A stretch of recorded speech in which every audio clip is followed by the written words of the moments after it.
ಹರಯೇ ನಮಃ. ನಾನು ಸ್ವಲ್ಪ ಟ್ರಾವೆಲ್ ಅಲ್ಲಿ ಇದ್ದೀನಿ. ಒಂದು ಶ್ಲೋಕ ಮಾಡ್ತೀನಿ ಇವತ್ತು. ಟ್ರಾವೆಲ್ ಅಲ್ಲೇ ಕೇಳಿಸುತ್ತೆ ಅನ್ಕೊಂಡಿದ್ದೀನಿ. ಶ್ರೀ ಗುರುಭ್ಯೋ ನಮಃ. ಕೃಷ್ಣಾಯ ವಾಸುದೇವಾಯ ಹರಯೇ ಪರಮಾತ್ಮನೇ ಪ್ರಣತ ಕ್ಲೇಶನಾಶಾಯ ಗೋವಿಂದಾಯ ನಮೋ ನಮಃ. ಅಭ್ರಮಂ ಭಂಗರಹಿತಂ ಅಜಡಂ ವಿಮಲಂ ಸದಾ ಆನಂದತೀರ್ಥಮತುಳಂ ಭಜೆ ತಾಪತ್ರಯಾಪಹಂ. ತಪೋ ವಿದ್ಯಾ ವಿರಕ್ತ್ಯಾದಿ ಸದ್ಗುಣೌಘಾಕರಾನಹಂ ವಾದಿರಾಜ ಗುರೂನ್ ವಂದೇ ಹಯಗ್ರೀವ ಪದಾಶ್ರಯಾನ್. ಪೂಜ್ಯಾಯ ರಾಘವೇಂದ್ರಾಯ ಸತ್ಯಧರ್ಮ ರತಾಯ ಚ ಭಜತಾಂ ಕಲ್ಪವೃಕ್ಷಾಯ ನಮತಾಂ ಕಾಮಧೇನವೇ. ಶ್ರೀ ವಿಶ್ವೇಶತೀರ್ಥ ಗುರುಭ್ಯೋ ನಮಃ. ಲಕ್ಷ್ಮೀನಾರಾಯಣರ ಚರಣಕ್ಕೆ ಶರಣೆಂಬೆ ಪಕ್ಷಿವಾಹನ್ನ ಗೆರಗುವೆ. ಪಕ್ಷಿವಾಹನ್ನ ಗೆರಗುವೆ ಅನುದಿನ ರಕ್ಷಿಸರಿ ನಮ್ಮ ವಧುವರರ ಶೋಭಾನೆ. 28ನೆಯ ಪದ್ಯ. ನಿರನಿಷ್ಠ ನಿರವಧ್ಯ ಎಂಬ ಶ್ರುತ್ಯರ್ಥವ ವರೆದು ನೋಡಲು ನರಹರಿಗೆ ನರಕಯಾತನೆ ಸಲ್ಲ ದುರಿತಾತಿ ದೂರನಿಗೆ ಮರುಳ ಮನ ಬಂದಂತೆ ನುಡಿಯದಿರು. ಹಿಂದಿನ ಪದ್ಯದಲ್ಲಿ 27ನೆಯ ಪದ್ಯದಲ್ಲಿ ನಿರಂತರ ಭಗವಂತನಲ್ಲಿ ನಿರ್ದೋಷತ್ವವನ್ನ ಸಮರ್ಥನೆ ಮಾಡ್ತಾ ಆ ಭಗವಂತನಿಗೆ ಯಾವುದೇ ದೋಷಗಳಿಲ್ಲ ಅನ್ನುವುದನ್ನು ಸಮರ್ಥನೆ ಮಾಡಿದರು. ಆ ಸಮರ್ಥನೆಯ ಜೊತೆಗೆ ಅವನೊಬ್ಬನೇ ನಿರನಿಷ್ಠ ನಿರವಧ್ಯ ಅಂತ ಹೇಳಿದರು. ಭಗವಂತ ಒಬ್ಬನಲ್ಲಿ ಅನಿಷ್ಟಗಳಿಲ್ಲ ಅನ್ನುವುದಕ್ಕೆ ನಾನು ಲಿಂಗದೇಹ ಇಲ್ಲ ಅಂತ ವ್ಯಾಖ್ಯಾನ ಮಾಡಿದ್ದೆ. ಈ ಪ್ರಸಂಗದಲ್ಲಿ ನಿನ್ನೆಯ ಪಾಠ ಕೆಲವರಿಗೆ ಸ್ವಲ್ಪ ಆ ವಿಚಾರಗಳು ಇನ್ನೂ ವಿಸ್ತಾರ ಆಗಬೇಕು ಅನ್ನುವ ಅಭಿಪ್ರಾಯ ಇದೆ. ಆದರೆ ಲಿಂಗದೇಹದ ಬಗ್ಗೆ ವಿವರಣೆ ಮಾಡಿದ್ದೆ. ಸ್ವರೂಪ ದೇಹ, ಲಿಂಗದೇಹ, ಅನಿರುದ್ಧ ದೇಹ, ಸ್ಥೂಲ ದೇಹ ಅಂತ 4 ದೇಹಗಳ ಬಗ್ಗೆ ಹೇಳಿದ್ದೆ. ಸ್ಥೂಲ ದೇಹ ಪರಿಚಯ ಇದೆ. ಸ್ವರೂಪ ದೇಹ ಅಂದ್ರೆ ಜೀವ, ಅವನ ಬಗ್ಗೆಯೂ ಗೊತ್ತಿದೆ. ಲಿಂಗ ದೇಹದ ಬಗ್ಗೆ ಪ್ರಕೃತಿಯ ಸಂಬಂಧವನ್ನ ಸ್ವರೂಪ ದೇಹದ ಮೇಲೆ ಮುಚ್ಚುವಂತಹ ದೇಹ ಲಿಂಗದೇಹ ಅಂತ ಅದರ ಬಗ್ಗೆಯೂ ವಿವರಣೆ ಮಾಡಿದ್ದೆ. ಮಧ್ಯದಲ್ಲಿರುವ ಅನಿರುದ್ಧ ದೇಹದ ಬಗ್ಗೆ ವಿವರಣೆ ಸ್ವಲ್ಪ ಬೇಕಾಗಿದೆ ಅಂತ ಕೆಲವರು ಕೇಳಿದ್ದಾರೆ. ಅದಕ್ಕೊಂದು ಸ್ವಲ್ಪ ವಿವರಣೆಯನ್ನ ಮಾಡಿ ಈ 28ನೇ ಪದ್ಯವನ್ನ ನಿರೂಪಣೆ ಮಾಡ್ತಾ ಇದ್ದೀನಿ. ಅನಿರುದ್ಧ ದೇಹ ಯಾಕೆ ಬೇಕು ಅಂತ. ಜೀವರಾಶಿಗಳು ಅನಾದಿಯಿಂದ ಇದ್ದಾರೆ. ಅನಾದಿ ಕಾಲದಿಂದ ಲಿಂಗದೇಹ ಇದೆ. ಅಂದ್ರೆ ಪ್ರಕೃತಿಯಿಂದ ಕಟ್ಟಿ ಹಾಕಿದೆ ಅದು. ಜೀವರ ಒಳಗಡೆ ಇರುವ ಸುಖವನ್ನ ಹೊಂದಲಿಕ್ಕೆ ಲಿಂಗದೇಹ ಪ್ರತಿಬಂಧಕ ಆಗಿದೆ. ಈಗೇನು ಮಾಡಬೇಕು? ಲಿಂಗದೇಹವನ್ನ ಒಡಿಬೇಕು. ಮೇಲ್ಗಡೆ ಸಿಪ್ಪೆ ಒಡೆದ್ರೆ ಒಳಗಡೆ ಇರುವ ಕಡ್ಲೆ ಕಾಳು ಸಿಗುತ್ತೆ. ಹಾಗೆ ಒಳಗಡೆ ಇರುವಂತಹ ಜೀವನಿಗಿರುವ ಆನಂದ ಸಿಗಬೇಕು ಅಂದ್ರೆ ಮೇಲ್ಗಡೆ ಸಿಪ್ಪೆಯಂತಿರುವಂತಹ ತುಷದಂತೆ ಇರುವಂತಹ ಲಿಂಗದೇಹ ನಾಶ ಆಗಬೇಕು. ಆ ಲಿಂಗದೇಹ ನಾಶ ಆಗಲಿಕ್ಕೆ ಭಗವಂತ ಮೇಲೆ ಮತ್ತೆ 2 ಶರೀರಗಳನ್ನು ಇಟ್ಟಿದ್ದಾನೆ.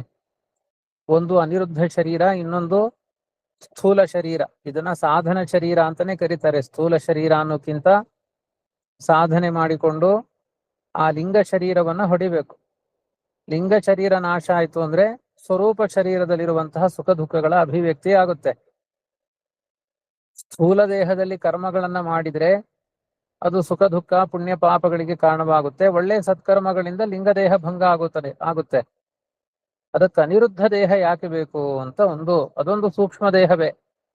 ಸ್ವರೂಪ ದೇಹದ ಮೇಲೆ ಲಿಂಗದೇಹ, ಲಿಂಗದೇಹದ ಮೇಲೆ ಅನಿರುದ್ಧ ದೇಹ, ಅನಿರುದ್ಧ ದೇಹದ ಮೇಲೆ ಈ ಸಾಧನ ದೇಹ ಸ್ಥೂಲ ದೇಹ.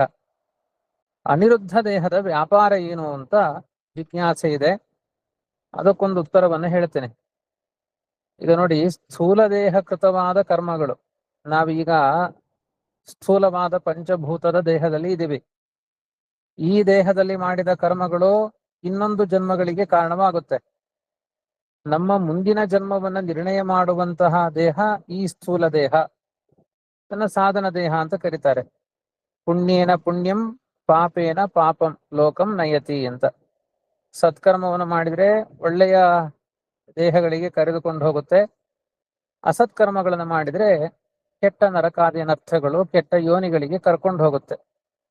ಅಂತೂ ನಮ್ಮ ಇನ್ನೊಂದು ಜನ್ಮಗಳಿಗೆ ಕಾರಣವಾಗುವಂತಹ ದೇಹ ಈ ಸ್ಥೂಲ ದೇಹದಲ್ಲಿ ಮಾಡಿದ ಕರ್ಮಗಳು. ಅನಿರುದ್ಧ ದೇಹ ಯಾಕೆ ಅಂದ್ರೆ ಈಗ ಸ್ಥೂಲ ದೇಹ ಜೀವನಿಗೆ ಯಾವಾಗ ಬಂತು ಅಂತ ಪ್ರಶ್ನೆ. ಲಿಂಗದೇಹ ಅನಾದಿ ಕಾಲದಿಂದ ಇದೆ. ಲಿಂಗದೇಹ ಇದ್ದ ಕೂಡಲೇ ಎಲ್ಲರಿಗೂ ಸ್ಥೂಲ ದೇಹ ಬರಲ್ಲ. ಆ ಲಿಂಗದೇಹದಲ್ಲೂ ಒಂದು ಸಾಧನೆ ಆಗ್ತಾ ಇರುತ್ತೆ. ಲಿಂಗದೇಹದಲ್ಲಾಗುವ ಸಾಧನೆಗಳು ಸ್ಥೂಲ ದೇಹಕ್ಕೆ ಕಾರಣ ಆಗೋದಿಲ್ಲ. ಅಲ್ಲಿ ವಾಯುದೇವರ ವ್ಯಾಪಾರ ಇದೆ. 4 ದೇಹಗಳಲ್ಲೂ ವಾಯುದೇವರ ವ್ಯಾಪಾರ ಇದೆ. ಕ್ರಿಯೆಗಳನ್ನು ಮಾಡ್ತಾ ಇರ್ತಾರೆ. ಸಾಧನೆಯ ಹಂತ ಬಂದಾಗ ಇವನು ಸಾಧಕನಾಗಬೇಕು, ಇವನು ಸಾಧನೆ ಮಾಡಿಕೊಳ್ಬೇಕು ಅನ್ನುವ ಹಂತ ಬಂದಾಗ ಸ್ಥೂಲ ದೇಹ ಪ್ರಾಪ್ತಿಯಾಗುತ್ತೆ.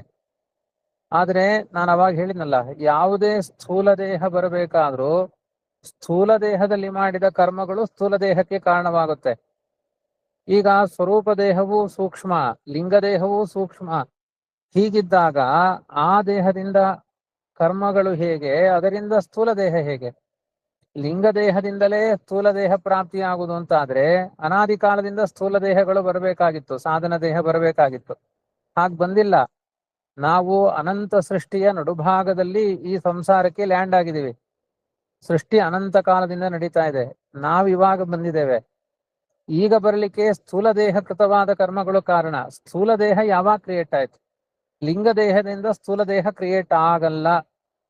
ಸ್ಥೂಲ ದೇಹ ಕೃತವಾದ ಕರ್ಮಗಳೇ ಸ್ಥೂಲ ದೇಹಕ್ಕೆ ಕಾರಣ.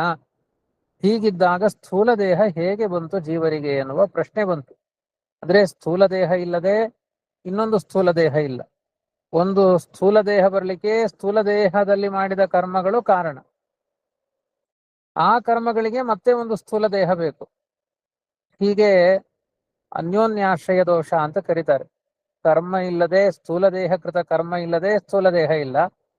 ಸ್ಥೂಲ ದೇಹ ಇಲ್ಲದೆ ಕರ್ಮ ಇಲ್ಲ, ಸ್ಥೂಲ ದೇಹಕ್ಕೆ ಬೇಕಾದ ಕರ್ಮ ಇಲ್ಲ. ಹೀಗೆ ಅನ್ಯೋನ್ಯಾಶ್ರಯ ದೋಷ ಅಂತ. ಮದುವೆ ಆಗದೆ ಹುಚ್ಚು ಬಿಡಲ್ಲ, ಹುಚ್ಚು ಬಿಡದೆ ಮದುವೆ ಆಗಲ್ಲ ಅಂತಾರಲ್ಲ, ಅದಕ್ಕೆ ಅನ್ಯೋನ್ಯಾಶ್ರಯ ದೋಷ ಅಂತ ಕರೀತಾರೆ. ಈ ಅನ್ಯೋನ್ಯಾಶ್ರಯ ದೋಷವನ್ನ ಪರಿಹಾರ ಮಾಡಲಿಕ್ಕೆ ಭಗವಂತ ಏನ್ ಮಾಡ್ತಾನೆ, ಮೊದಲನೇ ಒಂದು ದೇಹವನ್ನ ಕೊಡ್ತಾನೆ. ಅಂದ್ರೆ ಪ್ರತಿಯೊಂದು ವಸ್ತುಗಳು ಅದು ಆಕ್ಟಿವ್ ಆಗೋ ತನಕ ಅದಿರುತ್ತೆ, ಆಕ್ಟಿವ್ ಆದ್ಮೇಲೆ ಅದನ್ನ ಬಿಟ್ಬಿಡ್ತಾರೆ. ಆ ತರ ಭಗವಂತ ಏನ್ ಮಾಡ್ತಾನೆ, ಒಂದು ಸ್ಥೂಲ ದೇಹ ಜನ್ಯ, ಸ್ಥೂಲ ದೇಹದ ಉತ್ಪತ್ತಿಗೆ ಕಾರಣವಾಗುವ ಕರ್ಮವನ್ನ ಸೃಷ್ಟಿ ಮಾಡಬೇಕು. ಅದಕ್ಕೆ ಅನಿರುದ್ಧ ದೇಹವನ್ನ ಕೊಡ್ತಾನೆ. ಅನಿರುದ್ಧ ದೇಹವನ್ನ ಯಾವುದರ ಬಲದಲ್ಲಿ ಕೊಡ್ತಾನೆ ಅಂದ್ರೆ, ಲಿಂಗ ದೇಹದಲ್ಲಿ ಸತ್ಕರ್ಮಗಳು ನಡೀತಾ ಇರುತ್ತೆ, ದುಷ್ಕರ್ಮ ಸತ್ಕರ್ಮ. ಅದು ಒಂದು ಪಕ್ವಾವಸ್ಥೆಗೆ ಬಂದಾಗ ಆ ಅನಿರುದ್ಧ ದೇಹವನ್ನು ಕೊಡ್ತಾನೆ ಭಗವಂತ. ಪಕ್ವಾವಸ್ಥೆ ಬಂದಾಗ ಅದನ್ನು ಹೇಗೆ ಕೊಡ್ತಾನೆ ಅಂದ್ರೆ, ಜೀವಕೃತ ಆ ಕೊನೆಯ ಕರ್ಮ ಏನಿದೆ ಅಂದ್ರೆ, ಲಿಂಗ ದೇಹದಲ್ಲಿ ಸ್ಥೂಲ ದೇಹ ಪ್ರಾಪ್ತಿಗೆ ಬೇಕಾಗುವ ಕರ್ಮಗಳು ನಡೀತಾ ಇರುತ್ತೆ ಅನಾದಿ ಕಾಲದಿಂದ. ಆ ಕೊನೆಯ ಕರ್ಮವನ್ನ ಅವಲಂಬಿಸಿಕೊಂಡು ಒಂದು ಅನಿರುದ್ಧ ಶರೀರ ಅಂತ ಕೊಡ್ತಾನೆ. ಅನಿರುದ್ಧ ಶರೀರ ಅನ್ನೋದು ಪರೀಕ್ಷೆಯಲ್ಲಿ ಓದದೇ ಇದ್ದವರಿಗೆ, ಓದಿದವರಿಗೆ ಎಲ್ಲರಿಗೂ ಸರಿಯಾಗಿ ಟೇಬಲ್ ಕೊಟ್ಟು ಪೇಪರ್ ಕೊಡ್ತಾರಲ್ಲ, ಆ ತರ ಎಲ್ಲರಿಗೂ ಕಾಮನ್ ಆಗಿ ಅನಿರುದ್ಧ ಶರೀರ ಕೊಡ್ತಾರೆ. ಆ ಅನಿರುದ್ಧ ಶರೀರದಲ್ಲಿ ಜೀವರು ತಮ್ಮ ಯೋಗ್ಯತೆ ಅನುಸಾರವಾಗಿ ಕೆಲವರು ಒಳ್ಳೆ ಕೆಲಸ ಮಾಡ್ತಾರೆ, ಕೆಲವರು ಕೆಟ್ಟ ಕೆಲಸ ಮಾಡ್ತಾರೆ. ಆ ಅನಿರುದ್ಧ ಶರೀರದಿಂದ ಸ್ಥೂಲ ಶರೀರ ಆಕ್ಟಿವ್ ಆಗುತ್ತೆ, ಸ್ಥೂಲ ಶರೀರ ಪ್ರಾಪ್ತಿ ಆಗುತ್ತೆ. ಆಮೇಲೆ ಈ ಅನಿರುದ್ಧ ಶರೀರ ಬಹುತೇಕ ಅದು ಡೆಮ್ಮಿಯಾಗಿ ಇರುತ್ತೆ. ಅದು ಇದಕ್ಕೆ ಕಾರಣವಾದ ದೇಹ, ಸ್ಥೂಲ ದೇಹಕ್ಕೆ ನೇರವಾಗಿ ಕಾರಣವಾಗುವ ಕರ್ಮವನ್ನ ಸೃಷ್ಟಿ ಮಾಡುವ ದೇಹಕ್ಕೆ ಅನಿರುದ್ಧ ದೇಹ ಅಂತ ಕರೀತಾರೆ. ಅಂತಹ ಅನಿರುದ್ಧ ದೇಹದಿಂದ ಒಂದು ಬಾರಿ ಹುಟ್ಟಿದ ಕರ್ಮದ ದೆಸೆಯಿಂದ ಸ್ಥೂಲ ದೇಹ ಪ್ರಾಪ್ತಿಯಾಗುತ್ತೆ. ನಂತರ ಸ್ಥೂಲ ದೇಹ ಕೃತವಾದ ಕರ್ಮಗಳೇ ಮುಂದಿನ ಸ್ಥೂಲ ದೇಹ ಅಂದ್ರೆ ಸಾಧನ ಶರೀರ, ಜನ್ಮಾಂತರ, ಈ ಶಬ್ದಗಳನ್ನೆಲ್ಲ ಹೇಳಬಹುದು, ಇನ್ನೊಂದು ಜನ್ಮಾಂತರಕ್ಕೂ ಕಾರಣವಾಗುತ್ತೆ ಅಂತ. ಇಷ್ಟು ಅನಿರುದ್ಧ ಶರೀರದ ವ್ಯಾಪಾರ. ಅಂತೂ ಈ 4 ಶರೀರಗಳು ಕೂಡ ಪ್ರಕೃತಿಯ ಅಂದ್ರೆ 3 ಶರೀರ, ಲಿಂಗ ಶರೀರ, ಅನಿರುದ್ಧ ಶರೀರ, ಸ್ಥೂಲ ಶರೀರಗಳು ಪ್ರಕೃತಿಯ ಸಂಬಂಧಗಳಿಂದಲೇ ಇದೆ. ಈ ಪ್ರಕೃತಿಯ ಸಂಬಂಧ ಇಲ್ಲದೆ ಇರುವ ಏಕೈಕ ವ್ಯಕ್ತಿ ನಾರಾಯಣ ಮಾತ್ರ. ಅವನೊಬ್ಬನೇ ನಿರನಿಷ್ಠ ನಿರವಧ್ಯ. ಅಂದ್ರೆ ಏನರ್ಥ? ಬ್ರಹ್ಮಾದಿ ಸಮಸ್ತ ಚೇತನರಿಗೂ ಪ್ರಕೃತಿಯ ಸಂಬಂಧ ಇದೆ. ಲಿಂಗ ದೇಹ, ಅನಿರುದ್ಧ ದೇಹ, ಸ್ಥೂಲ ದೇಹಗಳಿದೆ. ಪ್ರಕೃತಿಯ ಸಂಬಂಧ ಅನಾದಿ ಕಾಲದಿಂದ ಅನಂತ ಕಾಲದ ತನಕ ಇಲ್ಲದೇ ಇರುವಂತಹ ವ್ಯಕ್ತಿತ್ವ ಪರಮಾತ್ಮನದ್ದು ಮಾತ್ರ. ಅಂದ್ರೆ ಅವನ ಜೊತೆಗಿರುವಂತಹ ಅವನ ಅನುಗ್ರಹದಿಂದ ಲಕ್ಷ್ಮೀದೇವಿಗೂ ಇಟ್ಕೊಳ್ಬೇಕು. ಇನ್ನು ಉಳಿದ ಯಾಕೆಂದ್ರೆ ಈಗ ಅವಳೇ ಕಥಾನಾಯಕಿ, ಆದ್ರಿಂದ ಅವಳ ಬಗ್ಗೆ ಹೇಳಲಿಲ್ಲ. ಅವಳೇ ಮಾಲೆ ಹಿಡ್ಕೊಂಡು ನಿಂತಿದ್ದಾಳೆ, ತಾನು ಅಧ್ಯಯನ ಮಾಡ್ತಿದ್ದಾಳೆ. ನನ್ನನ್ನು ಬಿಟ್ಟು ಲಿಂಗದೇಹದ ಸಂಬಂಧದಲ್ಲಿದ್ದವರು ಯಾರು? ಯಾರು ಕಾಣಿಸಲ್ಲ. ಕಾಣಿಸುವನು ಪರಮಾತ್ಮ ಮಾತ್ರ. ಅವನೊಬ್ಬನೇ ನಿಷ್ಠ ನಿರವಧ್ಯ ಅಂತ ನಿರ್ಣಯ ಮಾಡಿಕೊಂಡು ಅಂತ ನಿನ್ನೆ ದಿವಸದ ಪಾಠ. ಅದರ ವಿವರಣೆಯನ್ನು ಮತ್ತೆ ಮುಂದಿನ ಪದ್ಯದಲ್ಲಿ ಮಾಡ್ತಾ ಇದ್ದಾರೆ. ನಿರನಿಷ್ಠ ನಿರವಧ್ಯ ಎಂಬ ಶ್ರುತ್ಯರ್ಥ ಬರೆದು ನೋಡಲು ನರಹರಿಗೆ ನರಕ ಯಾತನೆ ಸಲ್ಲ. ಈಗ ಭಗವಂತನಿಗೆ ನರಕ ಇದೆ ಅಂತ ಯಾರು ಹೇಳ್ತಾರೆ? ಯಾರು ದೇವರಿಗೆ ನರಕ ಅಂದ್ರೆ ಕೆಲವರು ಶಿವನನ್ನ ಸರ್ವೋತ್ತಮ ಅನ್ಬೋದು, ಬ್ರಹ್ಮನನ್ನ ಸರ್ವೋತ್ತಮ ಅನ್ಬೋದು, ಕಂದ ಶಾಕ್ತರನ್ನ ಸರ್ವೋತ್ತಮ, ಗಣಪತಿಯನ್ನ ಸರ್ವೋತ್ತಮ ಅಂತ ಹೇಳುವ ಮತಗಳೆಲ್ಲ ಇದೆ. ಆದ್ರೆ ಆ ಮತಗಳಿಂದ ಅವರನ್ನ ದೊಡ್ಡವರು ಮಾಡಿದ್ದಾರೆ ಹೊರತು ವಿಷ್ಣುವಿಗೆ ನರಕ ಇದೆ ಅಂತ ಹೇಳಿದ ಮತಗಳಿಲ್ಲ. ಒಂದು ಸುಮ್ಮನೆ ಆ ಭರ್ತೃಹರಿ ಕರ್ಮವೇ ಜಗತ್ತನ್ನ ಆಳುತ್ತೆ ಅನ್ಬೇಕಾದ್ರೆ ಒಬ್ಬ ಕವಿ ಆ ಮಾತುಗಳನ್ನ ಆಡ್ತಾನೆ. ಕರ್ಮವಶದಿಂದ ಬ್ರಹ್ಮಾಂಡದ ಸೃಷ್ಟಿ ಕಾರ್ಯದಲ್ಲಿ ಕುಂಬಾರನಂತೆ ಆಗೋಗಿದ್ದಾನೆ, ಮಡಿಕೆ ಮಾಡುವಂತರ ಒದ್ದಾಡ್ತಾ ಇದ್ದಾನೆ ಬ್ರಹ್ಮ. ವಿಷ್ಣು 10 ಅವತಾರವನ್ನ ಮಾಡಿ ಮಹಾ ಸಂಕಟದಲ್ಲಿ ಬಿದ್ದು ಬಿಟ್ಟಿದ್ದಾನೆ. ರುದ್ರ ಬ್ರಹ್ಮ ಕಪಾಲ ಹಿಡ್ಕೊಂಡು ಭಿಕ್ಷೆ ಬೇಡ್ತಾ ಇದ್ದಾನೆ. ಸೂರ್ಯ ನಿರಂತರ ಕೆಲಸ ಮಾಡ್ತಾ ಆಕಾಶದಲ್ಲಿ ಸುತ್ತುತ್ತಾ ಇದ್ದಾನೆ. ಎಲ್ಲ ಕರ್ಮಾಧೀನರು, ಆ ಕರ್ಮಕ್ಕೆ ನನ್ನ ನಮಸ್ಕಾರ ಅಂತ ಹೇಳುವ ಭರ್ತೃಹರಿಯ ಒಂದು ಶ್ಲೋಕ ಇದೆ.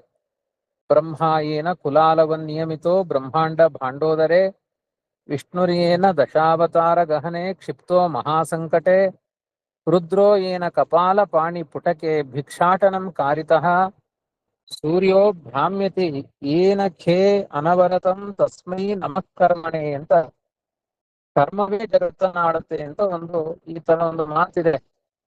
ಅದರಲ್ಲಿ ವಿಷ್ಣು 10 ಅವತಾರವನ್ನು ತಾಳಿ ಒದ್ದಾಡ್ತಾ ಇದ್ದಾನೆ, ಕ್ಷಿಪ್ತೋ ಮಹಾಸಂಕಟೆ ಅಂತ ಇಂಥ ಮಾತುಗಳಿದೆ.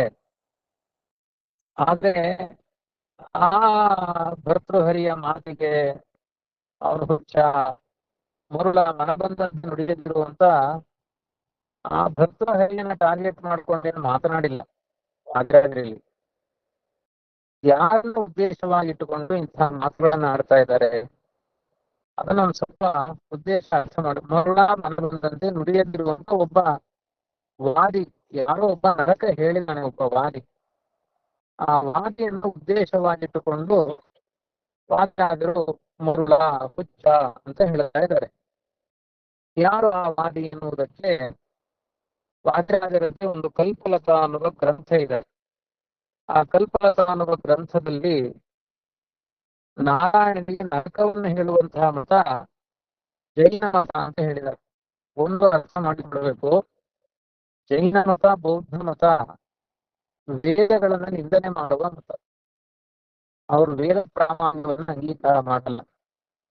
ವೇದಗಳಲ್ಲಿ ಹೇಳಿದ ಅಭಿಪ್ರಾಯಗಳನ್ನ ಖಂಡಿಸ್ತಾರೆ. ಅವರು ಕೆಲವೊಂದು ಭಾಗಗಳನ್ನ ತೆಗೆದುಕೊಳ್ತಾರೆ, ಕೆಲವೊಂದು ಭಾಗಗಳನ್ನ ಖಂಡನೆ ಮಾಡ್ತಾರೆ. ಜೈನ ಮತದಲ್ಲಿ ಜೀವಗಳನ್ನ 2 ಕ್ರಮದ ವಿಭಾಗ ಮಾಡ್ತಾರೆ. ಒಂದು ಚೇತನರು, ಮತ್ತೊಂದು ಸಂಸಾರಿಗಳು, ಕೇವಲಿಗಳು ಅಂತ 2 ರೀತಿ ವಿಭಾಗ ಮಾಡ್ತಾರೆ. ಸಂಸಾರಿಗಳು, ಕೇವಲಿಗಳು ಅಂತ. ಕೇವಲಿಗಳು ಅಂದ್ರೆ ಮುಕ್ತರವರು, ಅವ್ರಿಗೆ ಯಾವ ಪ್ರಕೃತಿ ಬಂಧನ ಇಲ್ಲ. ಸಂಸಾರಿಗಳು, ಅದರಲ್ಲಿಯೂ ಕೂಡ ವಿಭಾಗಗಳಿದೆ. ಸಂಸಾರಿಗಳಲ್ಲಿ ದೇವ, ಮನುಷ್ಯ, ತಿರ್ಯಕ, ನಾರಕ ಅಂತ 4 ವಿಭಾಗ ಮಾಡ್ತಾರೆ. ಅಂದ್ರೆ ದೇವ ಶರೀರ ಪುಣ್ಯದಿಂದ ಸಿಗುತ್ತೆ, ಪಾಪಕರ್ಮದಿಂದ ಪ್ರಾಣಿಗಳಾಗಿ ಹುಟ್ಟುತ್ತಾರೆ. ಆಮೇಲೆ ನರಕವಾಸಿಗಳ ಇರುವಂತಹ ಶರೀರಕ್ಕೆ ನಾರಕ ಅಂತ ಕರೀತಾರೆ. ಪುಣ್ಯ ಪಾಪಗಳ ಮೇಲನದಿಂದ ಮನುಷ್ಯರ ಶರೀರ ಸಿಗುತ್ತೆ. ಹೀಗಾಗಿ ಅವರ ವಿವರಣೆಯಲ್ಲಿ ಒಟ್ಟಿನಲ್ಲಿ ದೇವತೆಗಳು ಕೂಡ ಸಂಸಾರಿಗಳು. ಅವರೊಂದಷ್ಟು ಪುಣ್ಯ ಪಾಪ ಕರ್ಮಗಳ ಹಿನ್ನೆಲೆಯಲ್ಲಿ ಇಲ್ಲಿದ್ದಾರೆ. ಅವರು ಕೇವಲಿಗಳಲ್ಲ. ಅವರಿಗೆ ನರಕ ಇದೆ, ಅದನ್ನು ಗುಂಪು ಮಾಡ್ತಾರೆ. ಅಂದ್ರೆ 9 ಮಂದಿ ಬಲದೇವರಿದ್ದಾರೆ, 9 ಮಂದಿ ವಾಸುದೇವರಿದ್ದಾರೆ. ಹೀಗೆ 9 ಮಂದಿ ಪ್ರತಿಭಾಸು ದೇವರಿದ್ದಾರೆ ಅಂತ ಹೇಳ್ತಾರೆ. ಅಂದ್ರೆ ಜೈನ ರಾಮಾಯಣದಲ್ಲಿ ಇದೆಲ್ಲ ವಿವರಣೆ ಇದೆ. ಶ್ರೀರಾಮಚಂದ್ರನಿಗೆ ಬಲದೇವ ಅಂತ ಹೆಸರು. ಅವನಿಗೆ ರಾವಣನ ಕೊಂದು ಅವನು ಮೋಕ್ಷಕ್ಕೆ ಹೋದ, ಅವನು ಕೇವಲಿಯಾದ ಅಂತ ಒಂದು ಸಮಾಧಾನ ಹೇಳ್ತಾರೆ. ಲಕ್ಷ್ಮಣ ವಾಸುದೇವ, ಅವನು ರಾವಣ ಪ್ರತಿವಾಸುದೇವ ಅಂತ ಹೇಳ್ತಾರೆ. ಅಂದ್ರೆ ವಿಧಿಗೆ ಮೋಹಿತನಾಗಿ ಸೀತೆಯನ್ನ ಕದ್ದುಬಿಟ್ಟ ಅವನು. ಆಮೇಲೆ ಅವಳ ಪ್ರತಿನಿಷ್ಠೆಯನ್ನು ನೋಡಿ ರಾವಣನಿಗೆ ಪಶ್ಚಾತ್ತಾಪ ಆಯ್ತು. ಸೀತೆಯನ್ನ ಕೊಡಬೇಕು ಅನ್ಕೊಂಡಿದ್ದ.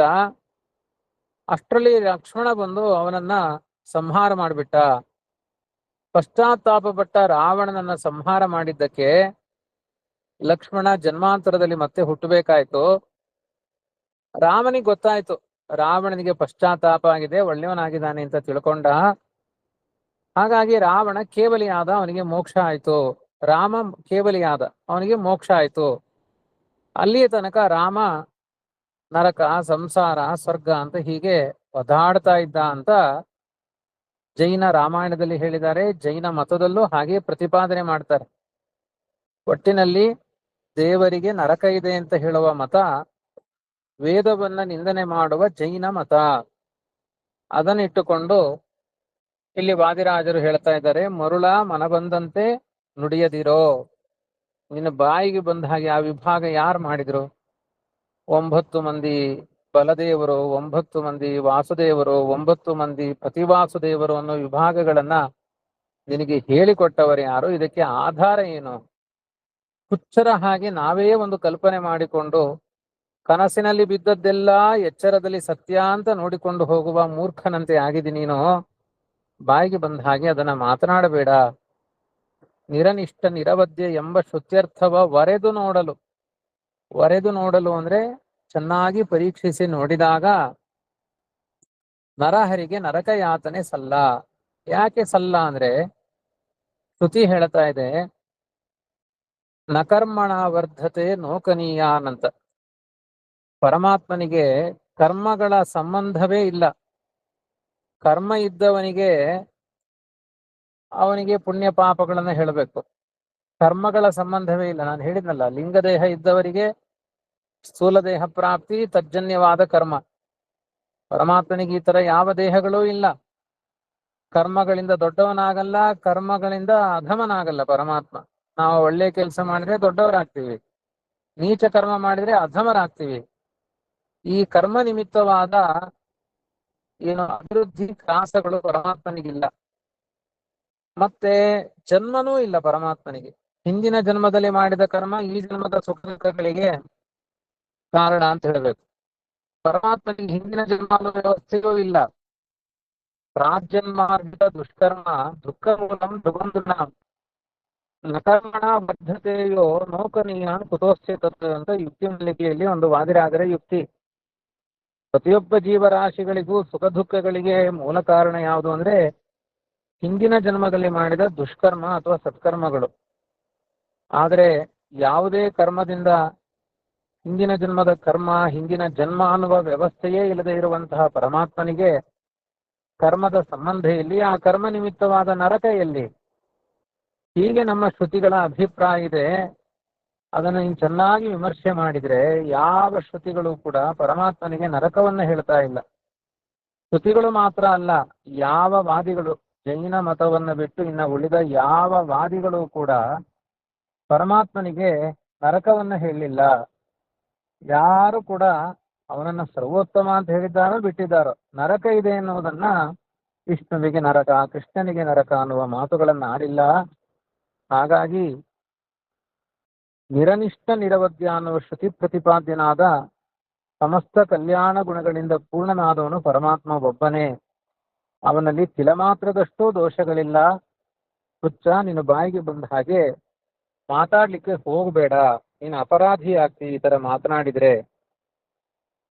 ಅಂತ ವಾದಿರಾದರು ನಿರನಿಷ್ಠ ನಿರವಧ್ಯ ಶ್ರುತಿಯಿಂದ ಅವನೊಬ್ಬನೇ ನಿರನಿಷ್ಠ ನಿರವಧ್ಯ ಅಂತ ಅವಳು ತಿಳ್ಕೊಂಡು ಅಂತ ಅಲ್ಲಿ ನಿಲ್ಲಿಸಿದ್ದಾರೆ ವಿಷಯ. 27ನೇ ಪದ್ಯದಲ್ಲಿ ಲಕ್ಷ್ಮೀದೇವಿ ವಿಚಾರವನ್ನ ಸ್ಥಾಪನೆ ಮಾಡಿ 28ನೇ ಪದ್ಯದಲ್ಲಿ ಅವಳ ಅಭಿಪ್ರಾಯಕ್ಕೆ ವ್ಯಾಖ್ಯಾನವನ್ನ ವಾದಿರಾಜರು ಮಾಡಿದ್ದಾರೆ. ಮರುಳಾ ಮನ ಬಂದಂತೆ ನುಡಿಯದಿರು ಅಂತ ಹೇಳಿದ್ದು ವಾದಿರಾಜರು. ನಿರನಿಷ್ಠ ನಿರವಧ್ಯ ಅನ್ನುವ ಶ್ರುತಿಯಿಂದ ಭಗವಂತ ನಿರ್ದುಷ್ಟನಾಗಿದ್ದಾನೆ, ಅವನೊಬ್ಬನೇ ಅಂತ ಅರ್ಥ ಮಾಡಿಕೊಂಡವಳು ಲಕ್ಷ್ಮೀದೇವಿ. ಅದು 27ನೇ ಪದ್ಯದಲ್ಲಿ ಲಕ್ಷ್ಮೀ ಮಾಡಿಕೊಂಡ ನಿರ್ಣಯಕ್ಕೆ ವ್ಯಾಖ್ಯಾನವನ್ನ 28ನೇ ಪದ್ಯದಲ್ಲಿ ರಚನೆ ಮಾಡಿದವರು ವಾದಿರಾಜರು. ಮತ್ತೆ ಅದನ್ನ ಕನ್ಕ್ಲೂಸ್ ಮಾಡ್ತಾರೆ 29ನೇ ಪದ್ಯದಲ್ಲಿ. ಒಂದೊಂದು ಗುಣಗಳು ಇದ್ದವು ಇವರಲ್ಲಿ, ಸಂದಣಿಸಿವೆ ಬಹುದೋಷ, ಕುಂದೆಳ್ಳಿಷ್ಟಿಲ್ಲದ ಮುಕುಂದನೆ ತನಗೆಂದು ಇಂದಿರೆಪತಿಯ ನೆನೆದಳು. ಇದು 29-64 ಲಕ್ಷ್ಮೀ ಶೋಭಾನದಲ್ಲಿ 2 ಕಡೆ ಈ ಪದ್ಯಗಳು ಬರುತ್ತೆ.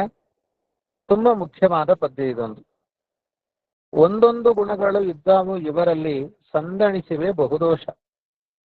ಎಲ್ಲಾ ದೇವತೆಗಳಲ್ಲಿ ನೋಡಿದರೆ ಪ್ರಧಾನವಾಗಿ ಒಂದೊಂದು ಗುಣಗಳು ಕಾಣಿಸುತ್ತೆ, ಆದರೆ ದೋಷಗಳೇ ಅಧಿಕವಾಗಿ ಇದೆ. ಭಗವಂತನಲ್ಲಿ ಕುಂದು ಎಳ್ಳಷ್ಟು ಇಲ್ಲ. ಕುಂದು ಅಂದ್ರೆ ದೋಷ, ಅದು ತಿಲಮಾತ್ರದಷ್ಟು ದೋಷ ಇಲ್ಲ. ಆದ್ರಿಂದ ಮುಕುಂದ ಇವನು.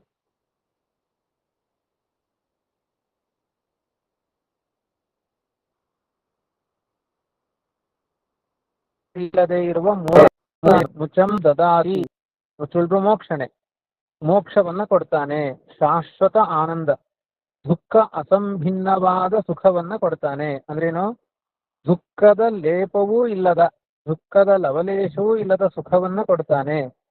ಅದನ್ನ ಪರಮಪದ, ಮೋಕ್ಷ, ಅಪವರ್ಗ ಅಂತ ಕರೀತಾರೆ. ಅಂತ ಮೋಕ್ಷ ಕೊಡಬೇಕಾದ್ರೆ, ತಿಲಮಾತ್ರದಷ್ಟು ದೋಷ ಇಲ್ಲದೆ ಇರುವ ಮೋಕ್ಷವನ್ನು ಕೊಡಬೇಕಾದ್ರೆ ಪರಮಾತ್ಮನಲ್ಲಿಯೂ ಕೂಡ ತಿಲಮಾತ್ರದಷ್ಟು ದೋಷ ಇರಬಾರದು. ಸ್ವಲ್ಪ ದೋಷ ಬಂದರೂ ಅವನು ಮೋಕ್ಷಪ್ರದತ್ವ ಅನ್ನುವ ಗುಣ ಹೊರಟು ಹೋಗುತ್ತೆ. ಹಾಗಾಗಿ ಎಲ್ಲರಲ್ಲಿಯೂ ಪ್ರಧಾನವಾಗಿ ಒಂದೊಂದು ಗುಣ ತೋರುತ್ತೆ. ಅದು ಅವರ ಗುಣಗಳಲ್ಲ. ಈಗ ಸೂರ್ಯ ಬೆಳಗುತ್ತಾನೆ, ಬೆಳಗುವ ಸೂರ್ಯನ ಗುಣ ಅದು ಅವನೇ ಬೆಳಕು ನೀಡ್ತಾನೆ ಅಂತ ತಿಳ್ಕೊಳ್ಬಾರ್ದು. ನೈವರಾಜನ್ ರವೇ ಶಕ್ತಿ ಶಕ್ತಿರ್ನಾರಾಯಣಸ್ಯ. ಬೆಳಗುವ ಸೂರ್ಯನಲ್ಲಿರುವ ಬೆಳಕು ಅದು ಸೂರ್ಯನ ಬೆಳಕಲ್ಲ, ಸೂರ್ಯನ ಅಂತರ್ಯಾಮಿಯಾಗಿರುವ ನಾರಾಯಣನ ಬೆಳಕು ಅಂತ ಐತರೇಯ ಉಪನಿಷತ್ತು ಹೇಳುತ್ತೆ. ಹಾಗಾಗಿ ಆ ಒಂದೊಂದು ಗುಣಗಳಿಗೂ ಆ ಗುಣಗಳನ್ನ ಪಡೆಯುವ ಅರ್ಹತೆ ಆಯಾ ಜೀವರಲ್ಲಿದೆ, ಆಯಾ ದೇವತೆಗಳಲ್ಲಿದೆ. ಆದರೆ ಅದರ ಅಭಿವ್ಯಕ್ತಿ ಎನ್ನುವುದು ಪರಮಾತ್ಮನಿಂದಲೇ ಆಗುತ್ತೆ. ಇವರಲ್ಲಿ ಒಂದೊಂದು ಪ್ರಧಾನ. ಸೂರ್ಯ ಅಂದ ತಕ್ಷಣ ಬೆಳಗುತ್ತಾನೆ, ಅಗ್ನಿ ಅಂದ ತಕ್ಷಣ ಶಾಖವನ್ನು ನೀಡ್ತಾನೆ, ಚಂದ್ರ ಅಂದ ತಕ್ಷಣ ಆಹ್ಲಾದಕರವಾದ ಗುಣ. ಹೀಗೆ ಒಂದೊಂದು ದೇವತೆಗಳಲ್ಲಿ ಒಂದೊಂದು ಗುಣಗಳು ಪ್ರಧಾನವಾಗಿ ಕಾಣುತ್ತೆ ಹೊರತು ಅನಂತ ಗುಣಗಳಂತೂ ಕಾಣಿಸೋದೇ ಇಲ್ಲ. ಅನಂತ ದೋಷಗಳೇ ಕಾಣುತ್ತೆ ಸೂಕ್ಷ್ಮವಾಗಿ ನೋಡಿದ್ರೆ. ಲಕ್ಷ್ಮೀದೇವಿ ದೃಷ್ಟಿಯಿಂದ, ನಮ್ಮ ದೃಷ್ಟಿಯಿಂದ ಅಲ್ಲ. ಈಗ ಮಾಲೆ ಹಿಡ್ಕೊಂಡು ನಿಂತಿರೋಳು ಅವಳಷ್ಟು ದೋಷ ಹೇಳ್ಬೋದು, ಇನ್ನು ನಾವು ದೋಷಗಳನ್ನ ಪಟ್ಟಿ ಮಾಡಬಾರದು. ಅವಳ ವಿಮರ್ಶೆಯಲ್ಲಿ ಪ್ರಧಾನವಾಗಿ ಒಂದೊಂದು ಗುಣಗಳು ಕಂಡಿದೆ, ದೋಷಗಳೇ ಹೆಚ್ಚು ಕಂಡಿದೆ. ಆದರೆ ಪರಮಾತ್ಮನಲ್ಲಿ ಒಂದೇ ಒಂದು ದೋಷವೂ ಇಲ್ಲ, ಅನಂತ ಗುಣಗಳೇ ಕಂಡಿದೆ. ಇಂಥ ಗುಣಸಾಗರನಾದ ಭಗವಂತನೇ ನನಗೆ ಪತಿಯಾಗಲಿಕ್ಕೆ ಅರ್ಹ ಅಂತ ತನ್ನ ಮನಸ್ಸಿನಲ್ಲಿ ಅದನ್ನ ಆಲೋಚನೆ ಮಾಡಿದ್ದು. ಅವಳ ನಿರ್ಣಯ ಅದು ವೇದಗಳ ನಿರ್ಣಯ, ಅತ್ಯಂತ ಪ್ರಾಮಾಣಿಕವಾದ ನಿರ್ಣಯ ಅಂತ ಇದರಿಂದ ನಿರ್ಣಯವಾಗುತ್ತೆ ಅಂತ ಇಷ್ಟು ಪದ್ಯಾರ್ಥ. 30ನೇ ಪದ್ಯವನ್ನ ಮತ್ತೆ ನಾಳೆ ಮಾಡ್ತೇನೆ. ಹರೇ ನಮಃ. ಶ್ರೀಕೃಷ್ಣ ಅರ್ಪಣ.